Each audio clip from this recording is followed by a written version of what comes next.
Would you favor a temporary ban on the importation of all toys from China until we are convinced that they're not coming into our country and harming our children? If you promise not to tell my children, I will. And certainly, look, I advocated this some time ago here. We would shut down a company in this country in 20 minutes if they were using excessive lead paint, sending toothpaste and animal food to this country that was contaminated and causing great harm and danger to people here. The idea that the president would not suspend the importation of those products to our country, I think was terribly wrong-headed.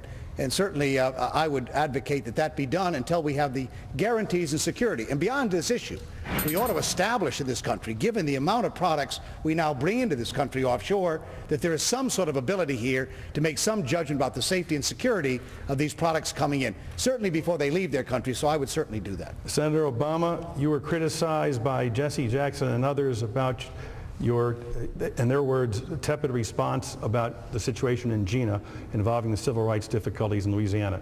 Should you have gone to Jena, Louisiana in order to try to bring those communities together? No, because I was in Washington at that time trying to bring an end to the war in Iraq, and that was something that was critical. The fact is that I was, before any of the other candidates on this stage, spoke out with respect to Jena. I put out several strong statements, including ones prepared with Jesse Jackson's son, Congressman Jesse Jackson Jr. And subsequently, I think Reverend Jackson acknowledged that. This is an issue that's not black or white. It's an issue of American justice. We've got to make sure the justice system works for every single person. Governor Richardson, if you're President of the United States, you're automatically honorary chairman of the Boy Scouts of America. In light of that organization's position on sexual orientation, would you accept that position?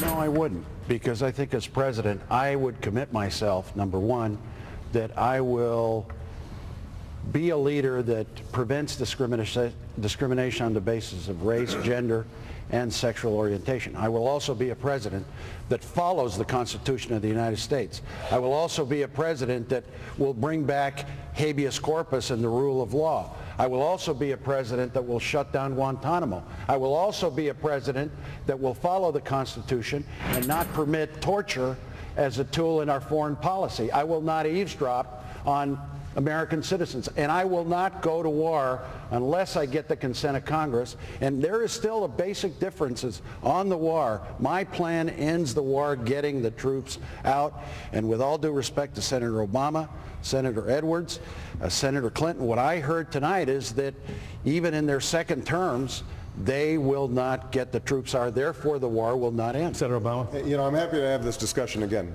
Bill. I think it is important to tell the American people the truth. Now, military commanders indicate that they can safely get combat troops out at a pace of 1 to 2 brigades a month. That is the quickest pace that we can do it safely. And I've said I will begin immediately, and we will do it as rapidly as we can. And it's the same issue with Social Security, where the pretense is that somehow we can do this magically. We can't. And I think it's important for the next president to tell the American people not just what they want to hear, or to tell our own base what they want to hear, but what they need to hear.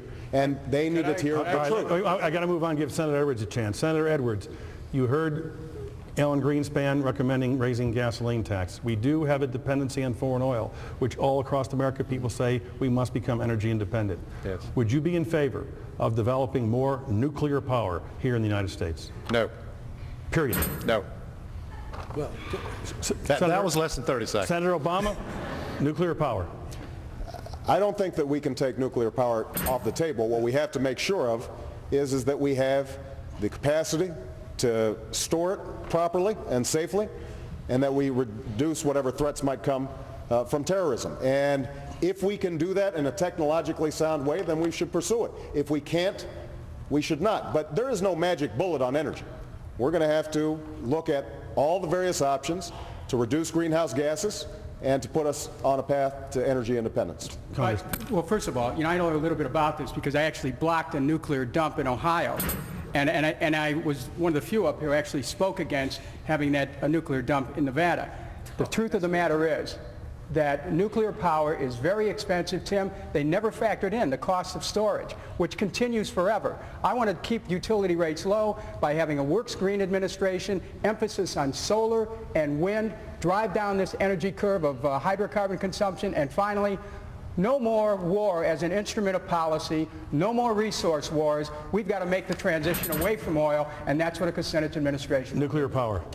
Not at all. The solution obviously is wind power. If we manufactured 5 million of these 2.5 meg windmills across the country, we could electrify the entire nation. The entire nation. I'm talking about a transportation system. Why don't we do that? We know this is technology off the shelf. That's why I kept saying we can get off of gasoline in 5 years. We can get off of carbon in 10 years. All we got to want is to do it, and it will take the American people, because they can't get that through the Congress. Senator Clinton, would you roll out expanding nuclear